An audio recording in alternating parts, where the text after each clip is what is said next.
입니다. 자, 여러분, 이름은 참 소중합니다. 그렇죠? 이름을 통해서 우리는 그 사람이 어떤 사람인지 알고요, 이름을 부르면 정겨움도 느끼고 그 사람이 나를 참 사랑하고 위하고 있음을 알 수 있게 됩니다. 2008년부터 2019년 현재까지 아이들이 계속 태어나는데 그때마다 이름이 불려지게 되잖아요. 전자가족 관계 시스템에서 제공하는 데이터를 제가 한번 살펴봤는데요, 남자 이름 그리고 여자 이름 중에 제일 많이 불려지는 이름이 어떤 이름인가? 남자는요, 1위는 민준이래요.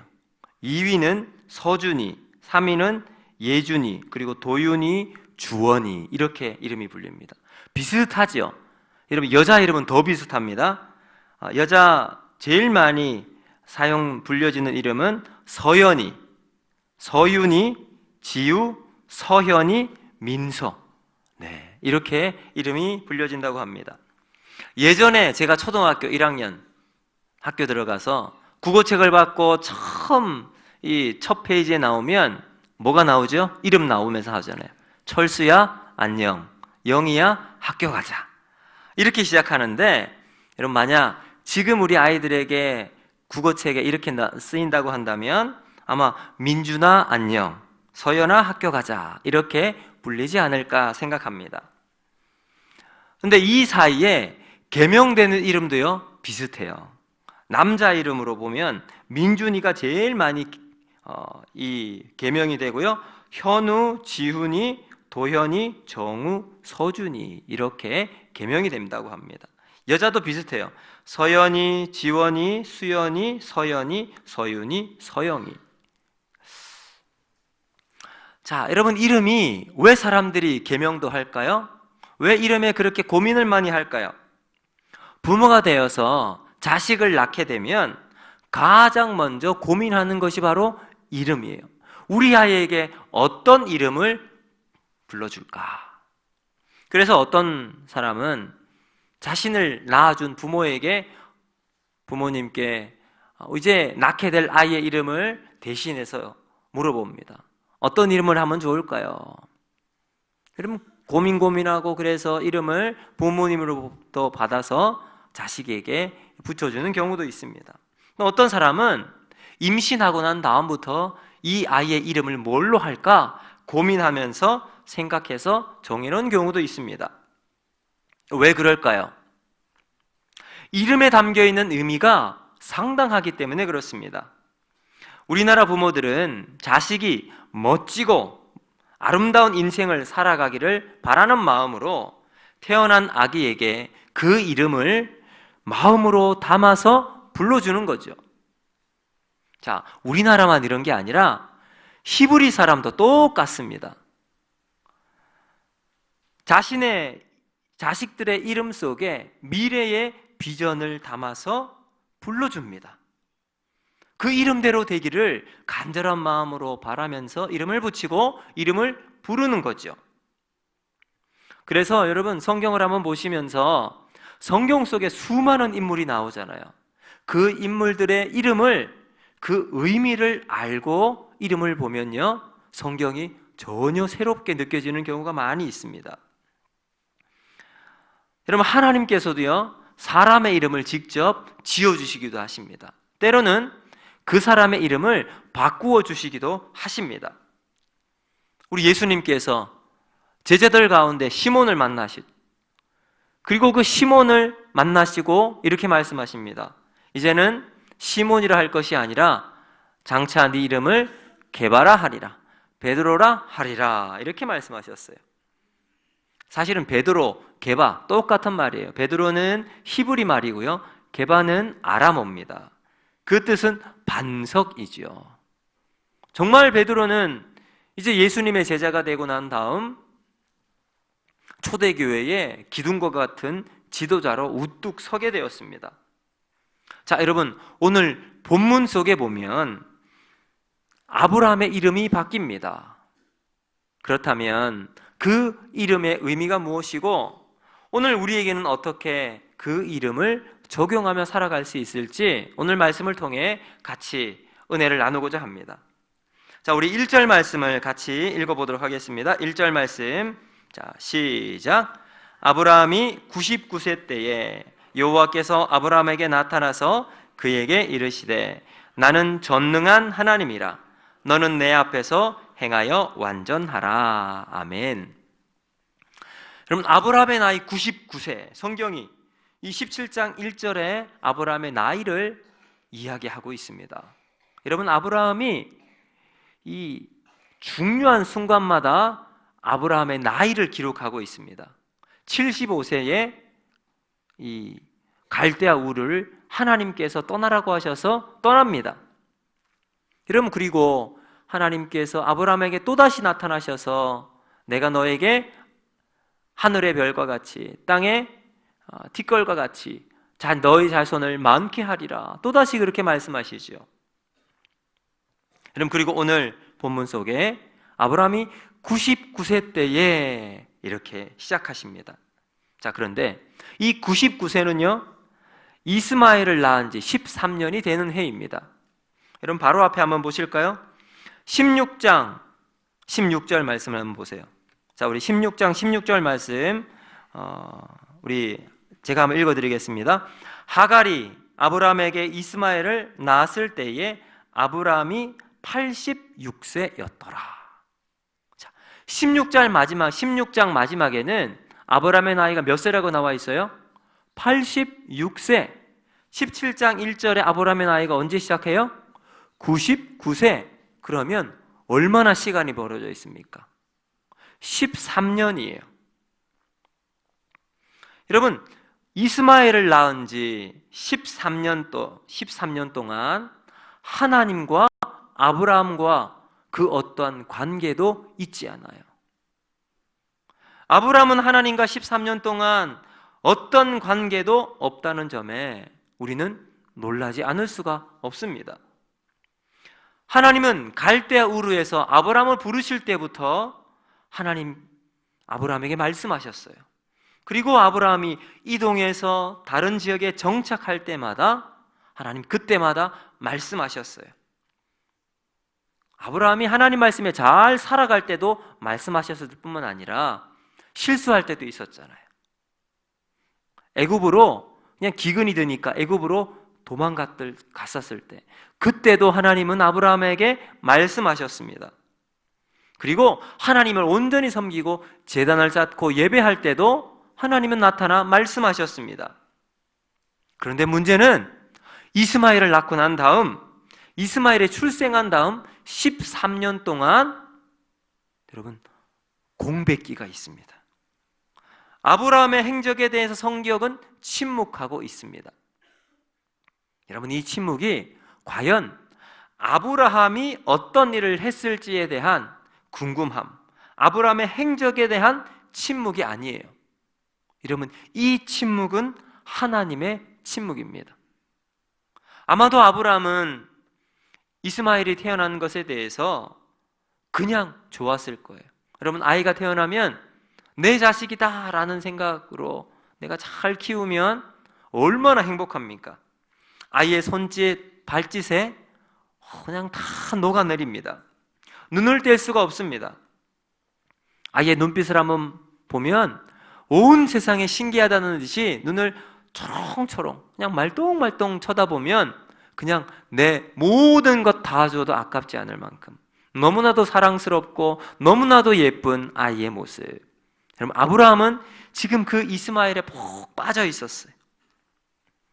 그리고 말하기 시작하고 아장아장 걸어다니면서 여러분, 재롱을 피우면 그 어떤 것과도 바꿀 수 없는 기쁨이요 행복이 아브라함 마음속에 가득 채워졌을 겁니다. 사실 아브라함은 이스마엘만 있어도 행복했습니다. 더 이상 바랄 것도 없었을 겁니다. 만족하며 살았습니다. 아브라함과 사레 그리고 하갈 사이에 여러분 이스마엘이 생기고 나서 얼마나 많은 갈등이 있었어요. 우리가 지난 시간 본 것처럼 여러분 이 아브라함과 사레 사이에 부부 사이에도 문제가 생겼고요. 자신의 몸종이었던 하갈과 사레 사이에도 여러분, 큰 갈등이 있었습니다.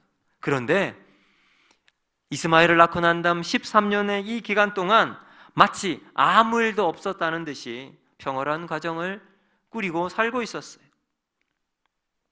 하나님이 없어도 아브라함은 아무런 문제도 없었고 평화로운 가정, 평안한 삶을 살아가고 있었습니다. 그렇게 13년이 지났는데 믿음이라고 그대로 있었을까요?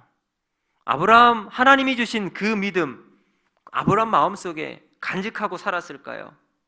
하나님을 처음 만났던 그때만큼 하나님 바라보고 신뢰하고 살았을까요?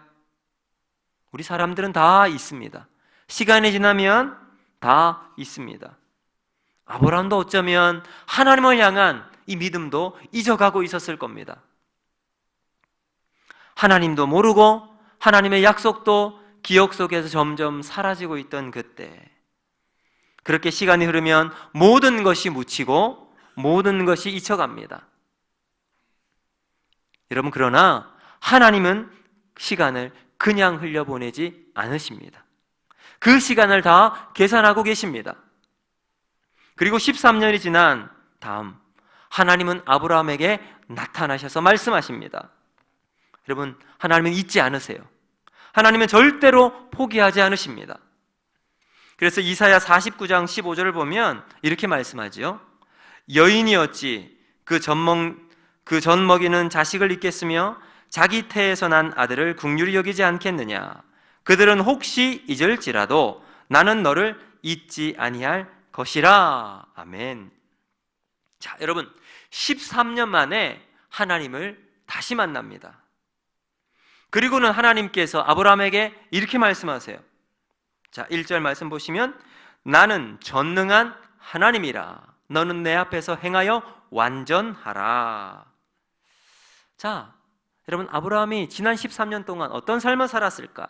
성경이 우리들에게 분명하게 이야기하고 있지 않지만 하나님이 13년 후에 아브라함에게 처음으로 하셨던 말씀이 뭐예요? 나는 전능한 하나님이라. 너는 내 앞에서 행하여 완전하라. 어떻게 살았다는 거예요? 하나님 앞에서 제대로 살지 못했다는 말이잖아요.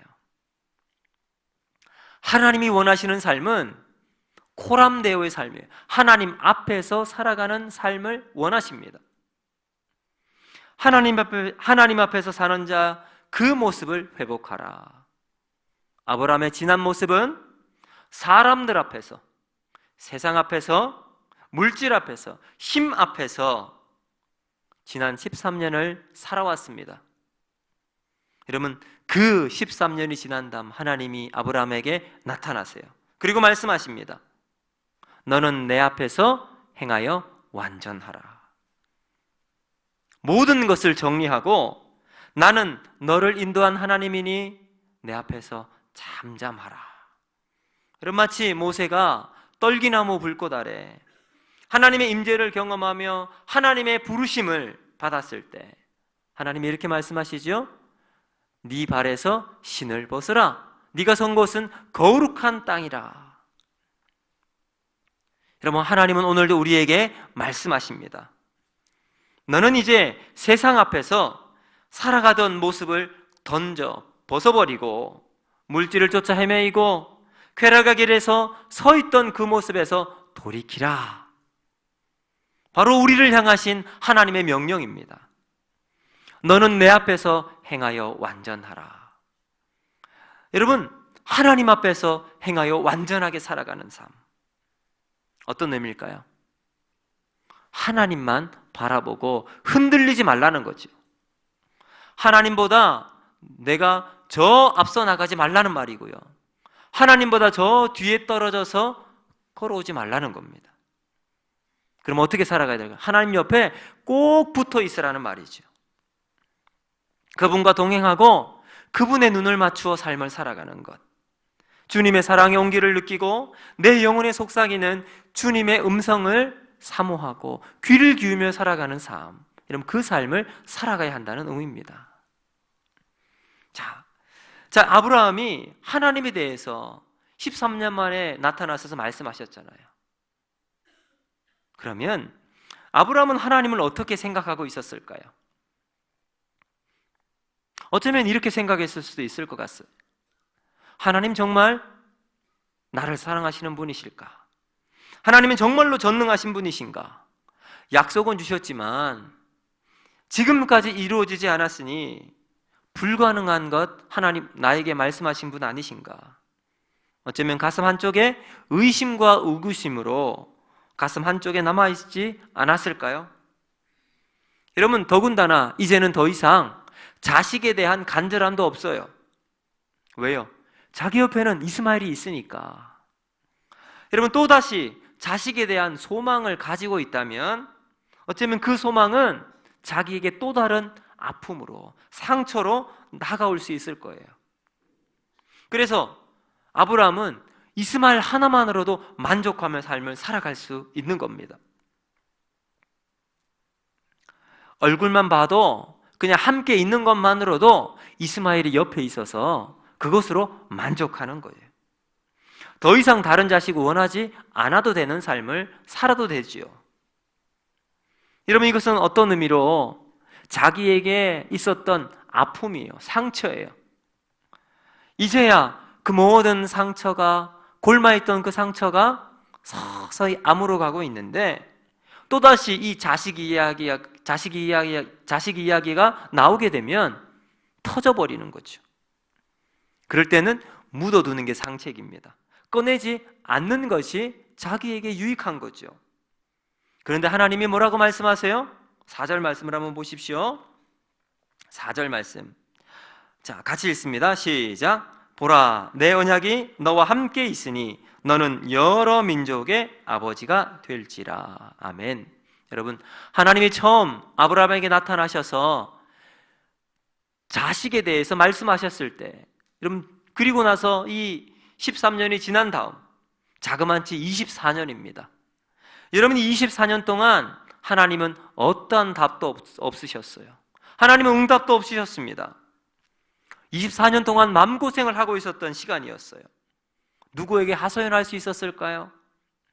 이제 그 아픔과 상처 다 덮고 다 잊을 만한 할 때 하나님이 또다시 나타나셔서 깊이 묻어둔, 숨겨두었던 아픈 상처를 건드리기 시작하시는 거예요. 자, 5절을 한번 보세요. 우리 5절 말씀 같이 한번 읽습니다. 시작. 이제 후로는 내 이름을 아브라함이라 하지 아니하고 아브라함이라 하리니 이는 내가 너를 여러 민족의 아버지가 되게 함이니라. 아멘. 자, 여러분, 그리고 난 다음 하나님은 아브라함에게 이름을 바꾸어 주세요. 어떻게 바꾸어 주십니까? 아브라함에서 아브라함으로 바꾸어 주십니다. 자, 이 두 가지가 여기 같이 있어요. 하나는 옛 아픈 상처를 하나님 먼저 건드려요.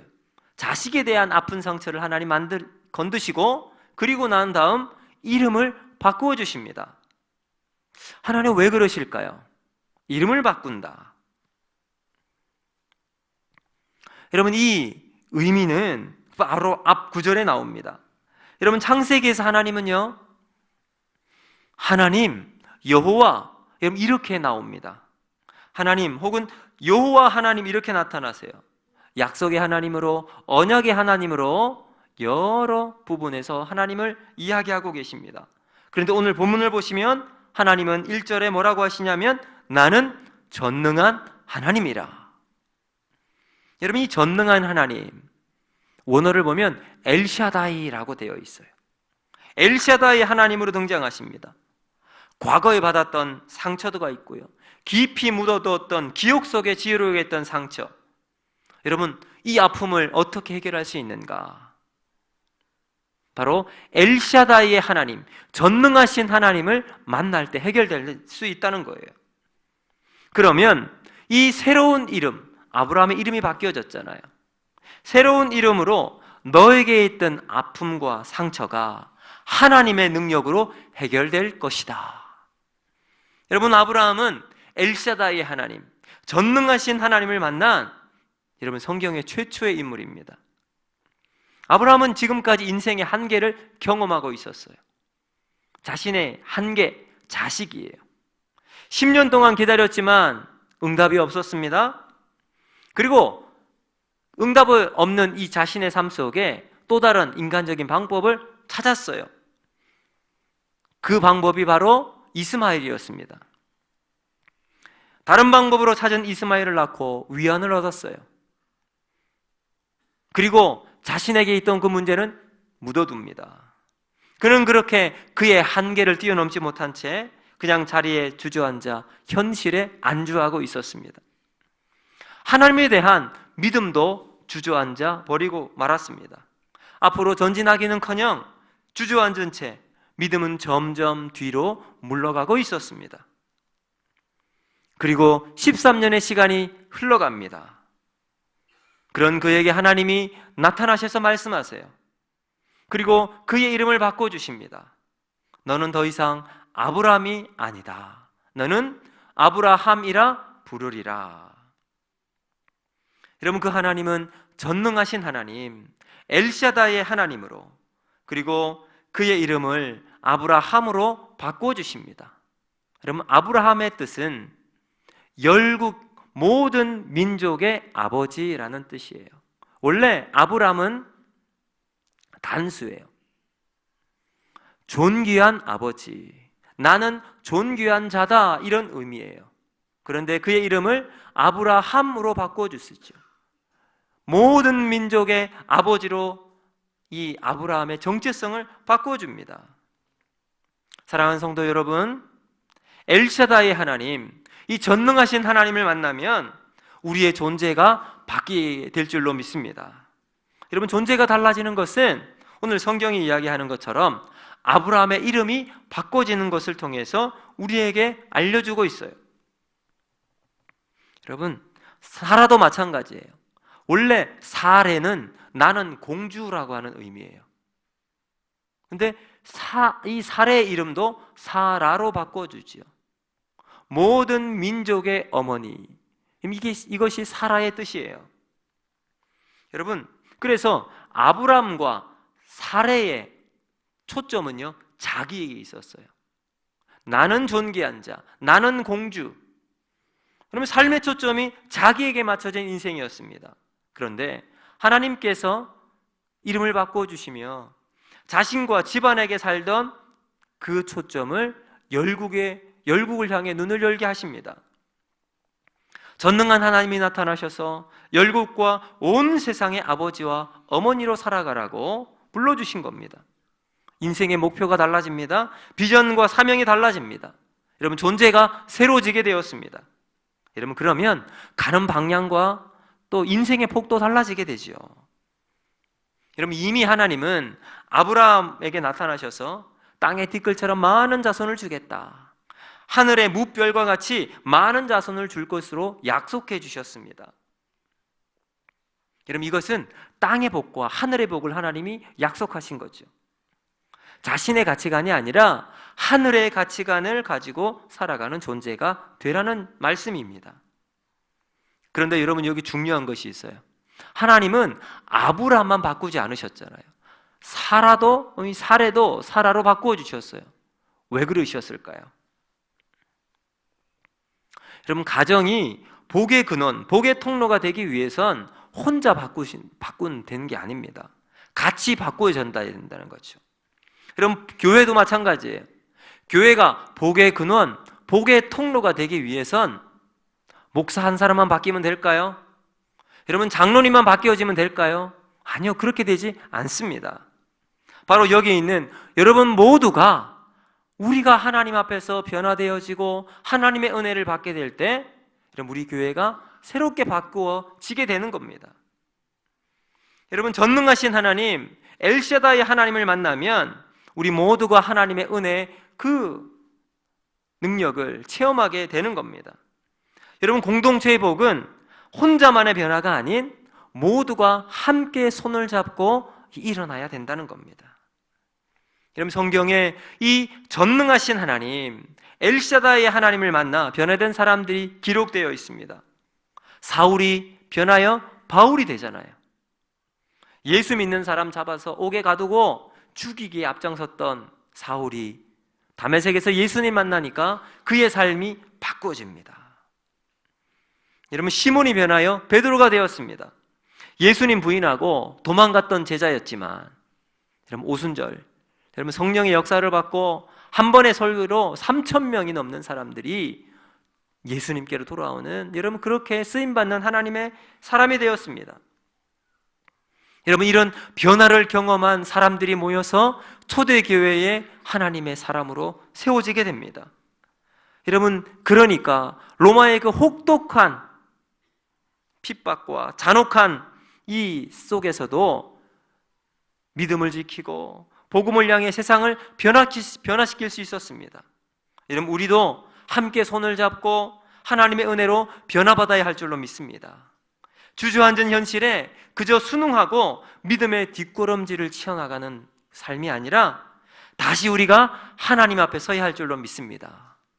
다시 전능하신 하나님, 엘샤다의 하나님을 만나 변화되어 나의 능력이 아닌 하나님의 능력으로 일어나 우리의 가정이 변화되어지고 우리 교회가 변화되어지고 세상을 변화시키는 저와 여러분이 될 수 있기를 주님의 이름으로 축복합니다.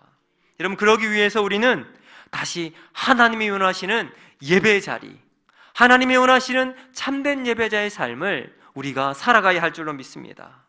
우리의 기도의 자리를 지키고 말씀을 가까이 하고, 그래서 하나님의 은혜를 늘 사모하며 살아가는 저와 여러분이 될 수 있기를 주님의 이름으로 축복합니다. 여러분 오늘 이 말씀을 기억하면서 우리 시간 잠깐 우리 찬양 하나 하고 같이 기도하는 시간 갖도록 하겠는데요, 우리 전능하신 나의 주 하나님, 그 하나님이 오늘도 우리와 함께 하시면 능치 못할 일이 없을 줄로 믿습니다. 하나님의 은혜와 사랑으로 우리의 삶을 새롭게 하실 그 하나님을 바라보고 우리 이 시간 같이 찬양하면서 기도하도록 하겠습니다.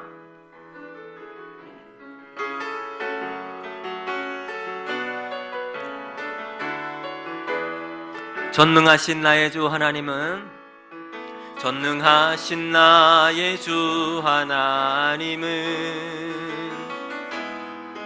능치 못하실 일 전혀 없네. 우리의 모든 간구도, 우리의 모든 생각도, 우리의 모든 꿈과 모든 소망도 신실하신 나의 주 하나님은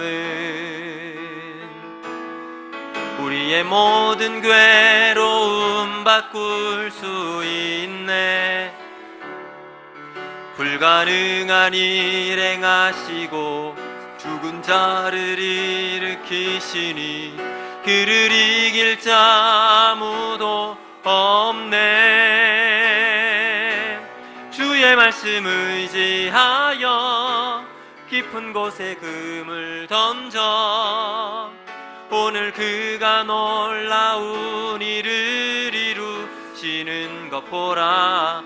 주의 말씀 의지하여 믿음으로 금을 던져 믿는 자에게 능치 못함 없네. 주의 말씀 의지하여, 주의 말씀 의지하여 믿음으로 금을 던져 오늘 그가 놀라운 일을 행하시는 것 보라. 주의 말씀 의지하여 믿음으로 금을 던져 믿는 자에게 능치 못함 없네. 우리 다시 한번 고백합니다. 주의 말씀, 주의 말씀 의지하 깊은 곳에 금을 던져 오늘 그가 놀라운 일을 이루시는 것 보라. 주의 말씀 의지하여 믿음으로 금을 던져 믿는 자에게 능치 못함 없네. 여러분 이 시간 우리 같이 한번 기도하도록 하겠습니다. 우리 하나님은 전능하신 하나님이십니다. 하나님 오늘 우리에게 하나님의 은혜와 사랑을 우리에게 주시기를 원하십니다. 여러분 그 하나님의 사랑을 주기 위해서 아브라함을 부르십니다. 아브라함의 이름을 바꾸시지요. 아브라함에서 아브라함으로 비전을 보게 하시고 하나님의 뜻을 아브라함에게 다시 한번 전해주십니다. 하나님은 오늘도 우리를 향한 하나님의 비전과 뜻이 있습니다. 여러분, 우리가 어떻게 해야 할까요? 하나님의 말씀에 순종하고 믿음으로 주님 앞에 나가야 합니다. 나의 옛사람을 벗어버리고 나의 과거를 뒤로 하고 하나님이 나에게 주시는 믿음으로 일어나 믿음으로 전진해 나가는 우리의 삶이 되어야 합니다. 전능하신 하나님, 오늘 우리를 붙잡아 주십니다. 우리의 손을 붙잡아 주시고 나를 인도하여 주시는 그분과 함께 우리의 삶을 살아가는 우리 모두가 되어야 할 줄로 믿습니다. 하나님, 오늘 우리가 그 하나님을 믿고 신뢰합니다.